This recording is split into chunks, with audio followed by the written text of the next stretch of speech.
They didn't. There comes a moment when silence becomes louder than every argument you never had, when your absence echoes in the places they thought you'd always fill.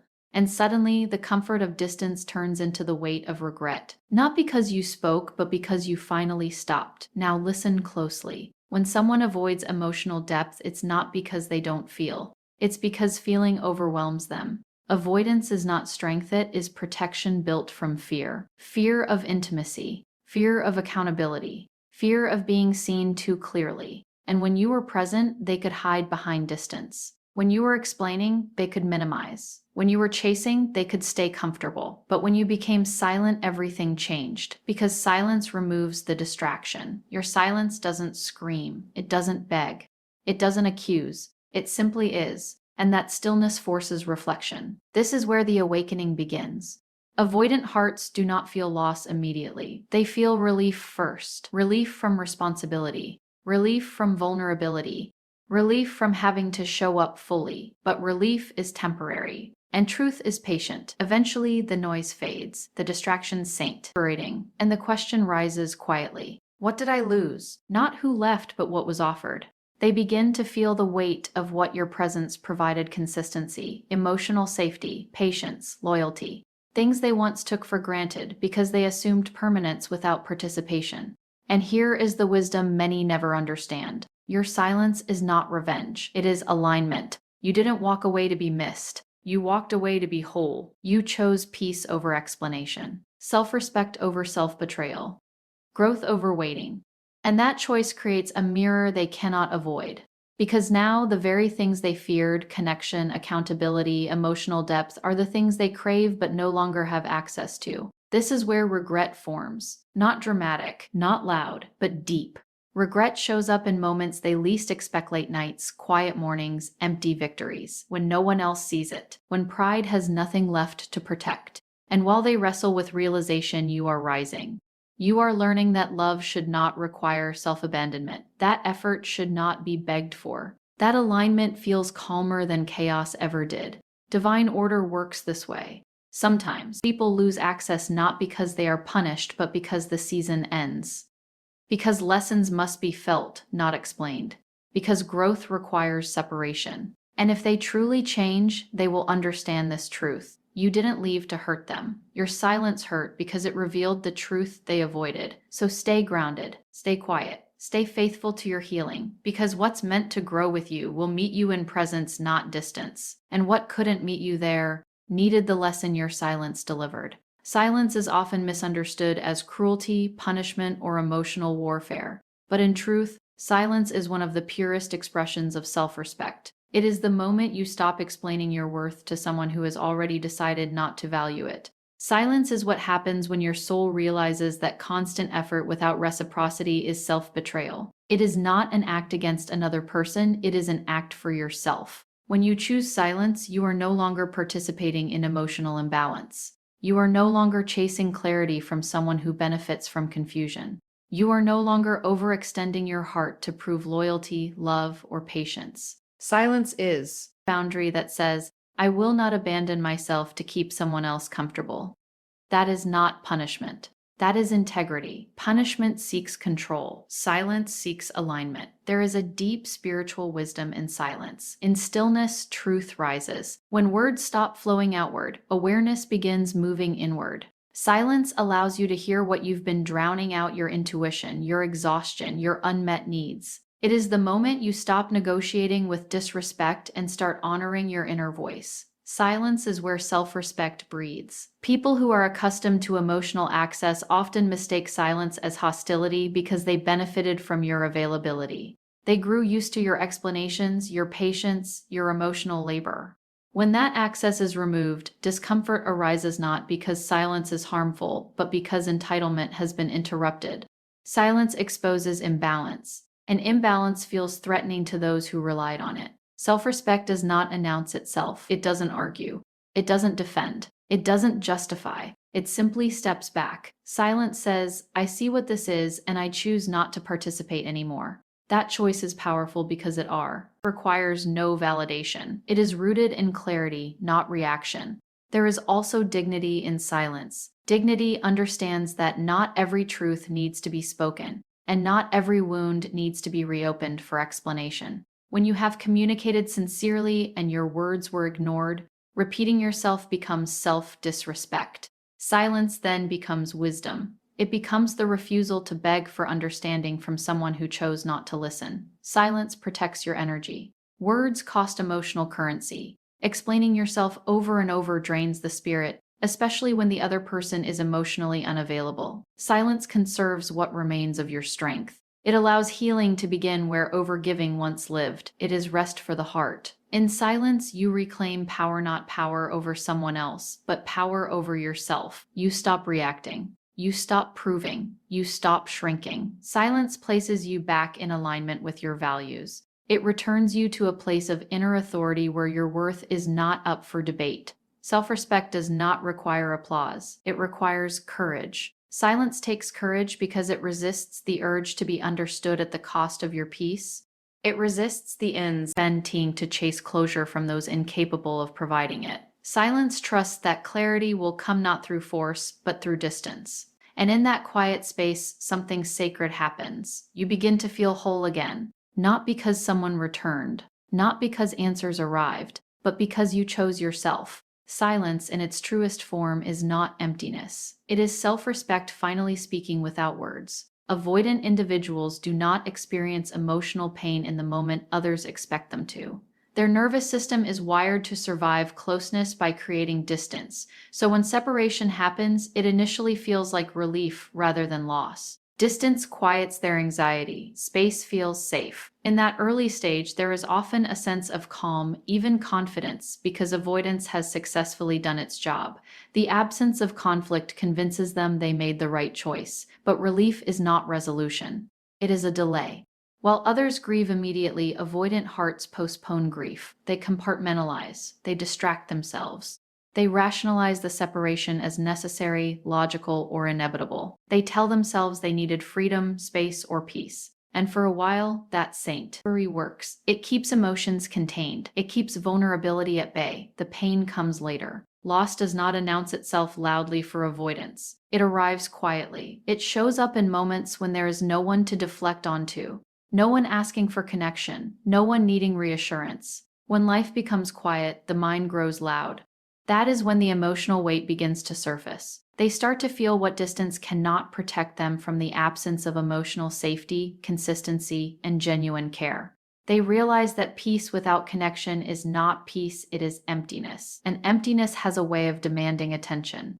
Regret doesn't appear as dramatic longing at first. It emerges as unease, as restlessness, as the nagging sense that something meaningful is missing. Avoidants often feel this as confusion rather than sadness. They cannot immediately name the pain, only that something feels off. Their coping mechanisms no longer work the way they once did. The realization grows slowly. They remember moments they dismissed, effort they minimized, love they assumed would always be available. They replay conversations not to argue but to understand, and understanding is where the pain belly breaks through. This is the moment when loss becomes real. Avoidants tend to feel grief in layers. Each layer peels back another defense. At first, they miss the comfort of being understood without explanation. Then they miss the stability of someone who stayed. Then they miss the emotional labor they never had to acknowledge. And finally, they face the most painful truth that they were loved in a way they did not know how to receive. The depth of their pain is not always visible. Pride often keeps it hidden.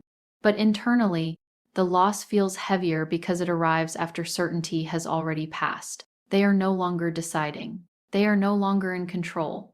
The choice has already been made, and now they must live inside its consequences. This delayed pain is why avoidants often reach out unexpectedly, not in clarity, but in confusion, not with accountability, but with longing. They are not trying to hurt, they are trying to soothe the part of themselves that finally feels the absence. By the time the pain arrives, the other person is often already healing, already grounded, already learning how to live without waiting. And that contrast deepens the realization. The space felt safe now feels irreversible. Avoidants do not suffer less, they suffer later. And when the pain comes, it carries the weight of time, reflection, and missed opportunity. Not because they didn't care, but because they didn't know how to stay present long enough to feel it when it mattered most. When you are present, an avoidant person has somewhere to place their defenses. Your availability gives them room to delay self-examination. They can focus on your reactions, your emotions, your needs, rather than their own patterns. Presence allows avoidance to function smoothly. It provides a distraction, but when you step away, that structure collapses. Your absence removes the shield they were hiding behind. Avoidance is not the absence of feeling, it is the avoidance of self-confrontation. And nothing accelerates self-confrontation like losing the external focus. When you are no longer there to absorb the emotional tension, they are left alone with it. The space you leave behind becomes a mirror. A mirror does not argue, explain, or soften the truth, it simply reflects. In the beginning, they may interpret your absence as freedom. Freedom from emotional responsibility. Freedom from expectation. Freedom from vulnerability. But freedom without direction quickly becomes isolation. And isolation forces introspection. Without your presence, there is no one to project onto, no one to blame, no one to regulate their emotional discomfort for them. This is where the confrontation begins. They start noticing patterns they previously ignored, why closeness made them restless, why consistency felt suffocating, why they pulled away when things became real. These questions were always there, but your presence allowed them to postpone answering them. Absence removes that option. What they avoided in you, emotional depth, communication, intimacy, now shows up within themselves. They feel the same discomfort internally that they once felt externally. The anxiety, the unease, the urge to escape does not disappear. It simply changes location, and now there is nowhere to run. This internal confrontation is unsettling. It challenges the narrative they use to protect themselves. The story that distance equals strength begins to unravel. They realize that what they labeled as independence was often fear. What they called space was avoidance. What they believed was control was actually emotional disconnection. Your absence also disrupts their sense of emotional timing. When you were there, they could engage and disengage at will. They could return when it felt safe. Now there is uncertainty. And uncertainty is deeply uncomfortable for avoidant patterns. It forces awareness of impermanence, the understanding that access is not guaranteed. That realization shifts something profound. They begin to see that relationships require presence, not convenience. That emotional safety is co-created, not assumed. And that walking away does not pause growth, it simply transfers the work inward. This confrontation is not gentle. It often arrives through loneliness, restlessness, or dissatisfaction in other areas of life. They may try to replace the connection with distractions, busyness, or surface-level interactions. But none of it provides the regulation your presence once offered. And slowly, the truth settles in. The discomfort they felt around you was not caused by you. It was caused by what closeness awakened inside them. Your absence makes that undeniable. Growth, when it comes, begins here. Not in reconnection, but in recognition. Recognition of patterns. Recognition of fear. Recognition of missed opportunities for depth. Whether they choose to evolve or repeat the cycle is no longer about you. Your absence did not punish them. It clarified them. Emotional withdrawal is often mistaken for an escape from consequences, but in reality, it only postpones them. When someone pulls away instead of engaging, they are not eliminating emotional fallout, they are storing it. Avoidance works like a delay mechanism, not a solution. It suspends discomfort temporarily, but it also ensures that when emotions return, they arrive with greater intensity and clarity. In the moment of withdrawal, there is a sense of control. Distance creates the illusion of power. By disengaging, the avoidant feels protected from vulnerability, conflict, and accountability. Silence on their end feels like strength. It feels decisive. But what is really happening is emotional debt being accumulated. And emotional debt always comes due.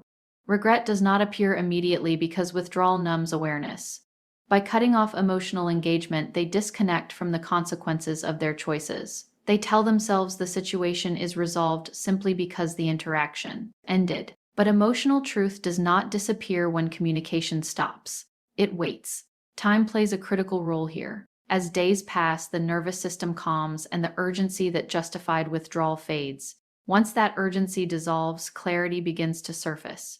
They start to see the situation without the protective filter of avoidance. This is when regret begins to take shape, not as a sudden realization, but as a slow recognition of what was left unfinished. Regret grows in the quiet moments. Moments when there is no distraction, no conflict to focus on, no emotional chaos to justify distance. In that quiet, unresolved feelings rise. Words left unsaid gain weight. Actions not taken become heavier. The avoidant starts to understand that withdrawal did not protect them from pain, it only postponed it. What makes delayed regret particularly intense is that it arrives when there is nothing left to do. The opportunity to repair, explain, or show up has often passed. The other person has already adapted to the absence. They have already begun to heal. And this timing mismatch deepens the emotional impact. Delayed regret also carries self-awareness. They are no longer reacting, they are reflecting. And reflection brings honesty. They see how withdrawal affected the connection. They recognize patterns, how they left instead of stayed, avoided instead of communicated, disengaged instead of faced discomfort. This awareness is painful because it removes denial. Withdrawal also prevents emotional processing in real time. Feelings that could have been navigated together now must be faced alone. Without shared context, the avoidant is left to interpret the past through memory and imagination, which often amplifies regret. They replay moments, not to relive the relationship, but to understand where they chose distance over depth. This delayed regret is not dramatic or expressive. It is internal, quiet, and heavy. Pride may prevent acknowledgement, but internally, the weight is real. The realization settles that withdrawal did not make them safer, it made them less connected. The tragedy of emotional withdrawal is that it convinces people they are avoiding pain, when they are actually postponing growth. Growth requires discomfort, communication, and presence. By withdrawing, they delay that process, but they cannot escape it. Eventually, the truth becomes clear. Leaving EA really did not prevent regret. It guaranteed it would arrive later stronger, deeper, and without the possibility of repair. There is a powerful misconception that healing requires closure, explanations, or mutual understanding. Many people believe they must be fully seen, heard, and validated by the person who hurt them in order to move forward. But this belief often keeps wounds open longer than necessary. Healing does not depend on another person's readiness to understand. It depends on your willingness to release the need to be understood by someone who chose distance. When someone withdraws emotionally, they make a choice. That choice may come from fear, unhealed trauma, or lack of capacity, but it is still a choice. When you chase explanations from someone who stepped away, you unintentionally center your healing around their limitations. You wait for insight from the very place where insight was absent. That waiting delays your recovery. Healing begins when you stop outsourcing your peace. Explanation is often mistaken for resolution, but hearing someone explain why they couldn't show up does not erase the impact of their absence. Understanding their reasons does not undo the professional neglect, inconsistency, or abandonment you experienced. In many cases, explanations soothe the mind but leave the heart unchanged. True healing happens at a deeper level. There is also a subtle loss of self-respect that occurs when you repeatedly explain your pain to someone who has already shown you they are not equipped to respond. Each attempt can feel like reopening a wound, hoping for a different outcome. Over time, this erodes trust in yourself. Healing requires protecting your emotional space, not re-entering environments that repeatedly invalidate it. Choosing not to explain is not bitterness, it is discernment. It is recognizing that not everyone deserves access to your inner world, especially those who did not protect it. Silence can be an act of self-compassion. It allows you to grieve without interruption, process without defensiveness, and rebuild without external interference. Another truth many resist is that some people will never fully understand the depth of the harm they cause, not because you failed to explain, but because acknowledging it would require them to confront themselves. That level of self-awareness is uncomfortable, and avoidance thrives on discomfort. Expecting emotional accountability from someone committed to avoidance keeps you emotionally tied to their patterns. Healing shifts when you turn inward instead of outward, when you validate your own experience, when you acknowledge that what happened mattered even if no one else names it. Self-validation is not arrogance, it is emotional maturity. It is the ability to say, I know what I felt was real, and I do not need permission to heal from it. You do not owe closure to those who chose distance. Closure is an internal process, not a shared agreement. It is the moment you accept what happened without needing it to be justified, explained, or repaired by the other person. This acceptance frees energy that was trapped in longing and redirects it toward restoration. There is also wisdom in understanding timing. Explaining yourself to someone who is emotionally unavailable often leads to misinterpretation rather than clarity. Words spoken to closed hearts echo without impact. Healing does not require you to keep knocking on a door that has already been closed. Your healing becomes powerful when it no longer depends on someone else's comprehension. When you choose peace, explanation, you reclaim your emotional autonomy.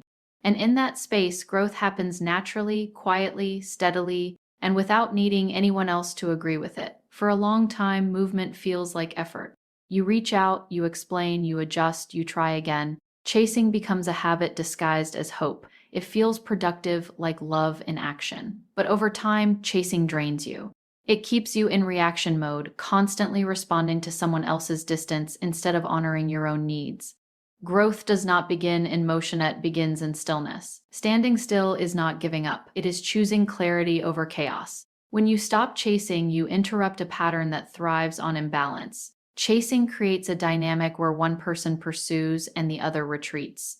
The more you move forward, the more they pull back. This cycle is exhausting, and it teaches you to measure your worth by someone else's availability. Standing still breaks that cycle. It removes the fuel. In stillness, you begin to observe instead of react. You see the situation as it is, not as you hope it will become. You notice how much effort you were carrying alone. You recognize how often you minimized your own, and Pete, to keep the connection alive. This awareness is uncomfortable, but it is necessary. Growth always requires honesty. Standing still also restores your nervous system. Constant emotional pursuit keeps the body in a state of anxiety, waiting, wondering, anticipating. Stillness calms that internal turbulence. It allows your body to exit survival mode and return to balance. From that grounded state, decisions become clearer and self-trust begins to rebuild. There is power in not reaching for what is pulling away, power in allowing space without chasing it closed. When you stand still, you give the other person freedom not to leave, but to reveal their true capacity. Effort becomes visible when it is no longer being compensated for. Presence becomes meaningful when it is no longer pursued. Standing still also shifts your identity. You stop being the one who tries harder. You stop being the one who waits longer. You begin to become the one who chooses. This shift is subtle but profound. It moves you from scarcity to self-worth, from fear of loss to respect for self. Many fear stillness because it feels like loss. Because without movement, you must face what remains. But what regarding remains is truth. Stillness reveals whether a connection can stand on its own or only survives through your effort. That revelation, while painful, is liberating. Growth begins when you realize that love should not require pursuit to exist, that consistency should not feel like chasing, that mutual effort does not need to be negotiated. Standing still allows you to experience relationships without distortion. You see who meets you and who disappears. Stillness also teaches patience not with others, but with yourself. It teaches you to sit with discomfort without rushing to fix it, to feel emotions without immediately acting on them. This emotional regulation is a sign of maturity. It allows you to respond with intention rather than impulse. When you stop chasing, you make space for alignment. What is meant to move toward you will do so without force. What requires pursuit was never meant to stay. Growth is not about doing more, it is about becoming more aware. Standing still is not passive. It is a conscious act of self-respect. It is the moment you stop running after clarity and allow clarity to come to you. And in that stillness, growth quietly takes root. Avoidance has a way of disguising itself as selectivity.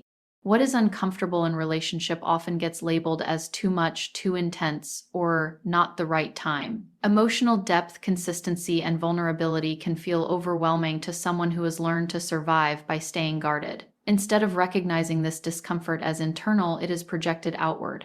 The connection becomes the problem. The other person becomes the source of pressure. When you were present, the avoidant could keep that discomfort at a distance. They could step back, disengage, or emotionally minimize whenever closeness stirred something unresolved inside them. Your availability allowed them to regulate their inner world externally.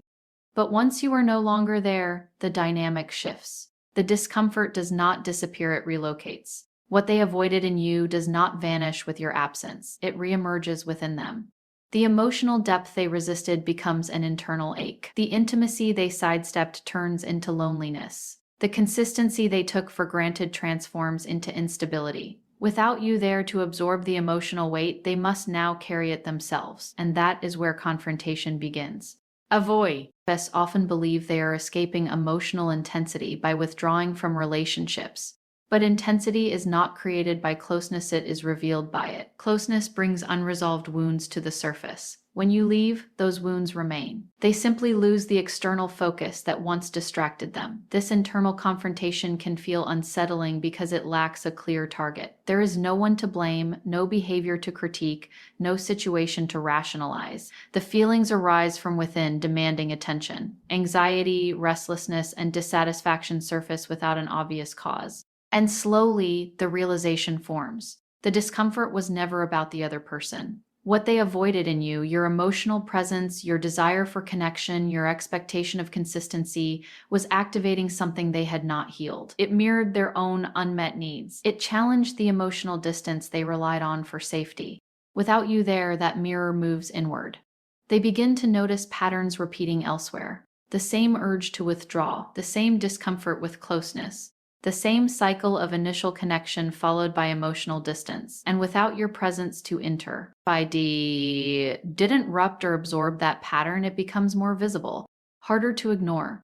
This realization is often accompanied by grief, not just for the relationship, but for what they have been avoiding within themselves. The parts that crave connection but fear dependence.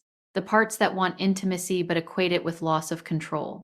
These contradictions surface when avoidance no longer has an external object. Your absence also removes emotional regulation they may not have recognized they were receiving. Being around someone grounded, consistent, and emotionally available can unconsciously stabilize an avoidant nervous system. When that presence is gone, they feel dysregulated, and that dysregulation forces introspection. The confrontation is not about missing you alone, it is about facing the internal void that distance can no longer conceal. They are confronted with the truth that avoiding closeness does not prevent pain, it relocates it. It turns relational discomfort into internal unrest. Whether they choose to heal or repeat the cycle depends on their willingness to face this truth. But the process begins the same way for all of them, with the realization that what they ran from externally, been waiting for them internally all along. Your presence once softened that confrontation. Your absence makes it unavoidable. Divine timing operates beyond human urgency. It is not rushed by emotion, fear, or longing. It unfolds with precision, ensuring that lessons are not only learned but deeply integrated. When something ends without resolution, it can feel unfair, abrupt, or incomplete. Yet often, what feels unfinished is not meant to be resolved immediately. It is meant to be felt. Human nature seeks shortcuts. We want conversations that explain everything, moments that heal instantly, endings that bring peace on demand. But divine order does not cater to convenience. It prioritizes transformation, and transformation requires time, space, and experience. Lessons that are rushed are often forgotten. Lessons that are lived become wisdom. When separation happens, it is not always a punishment or a failure. Sometimes it is a pause placed by a higher order so that truth can rise without interference. In distance, illusions fall away. Roles dissolve, attachments loosen. People are no longer able to rely on patterns that once kept them comfortable. This is where learning deep. Divine timing ensures that realization arrives when defenses are down, not in the heat of emotion, but in the quiet aftermath. When pride no longer has momentum, when distractions lose their grip, when there is nothing left to blame, only then can insight be received fully. If lessons were delivered immediately, they would be resisted, defended against, rationalized away. Time removes the noise that blocks understanding. It allows emotional truth to sink in gradually, layer by layer. This is why clarity often comes long after events have passed. The soul absorbs meaning slowly, in rhythm with readiness. There is also protection in divine timing. Sometimes you are removed from a situation not because you are wrong, but because staying would delay your growth. Prolonged connection can keep wounds active. Distance allows healing to begin. It creates space for strength to rebuild and identity to stabilize. What feels like loss can actually be preservation. Lessons felt fully are lessons that change behavior. Partial lessons lead to repetition. Divine timing does not allow partial understanding. It orchestrates experiences so that the impact is undeniable, so that patterns are seen clearly, so that choices carry weight. This depth is what leads to real transformation, not temporary awareness. Trusting divine timing requires surrender. It asks you to release the need to control outcomes, responses, and realizations. It asks you to believe that what is meant to awaken will awaken at the right moment, not sooner, not later, exactly when it can no longer be ignored. There is comfort in knowing that nothing meaningful is wasted. Every silence, every delay, every unanswered question serves a purpose. They shape discernment, they strengthen boundaries, they refine values. What feels like waiting is often preparation. When lessons are finally understood, they are not intellectual, they are embodied. They influence how people love, choose, and show up moving forward. This is the difference between knowing better and becoming better. Divine timing does not rush healing, it completes it. And in its own quiet way, it ensures that truth is not only seen but lived. And as you step forward from this season, remember this. Silence was never emptiness, it was alignment. Distance was never punishment, it was preparation, and what fell away did so because it could not grow.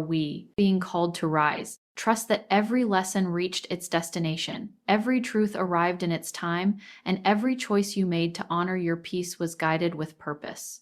Stay grounded, stay faithful to your healing, and never doubt that what is meant for you will meet you in clarity, not confusion. Thank you for sharing this moment, for choosing growth over attachment, and for honoring your journey. Until we meet again, take care, stay strong, and goodbye.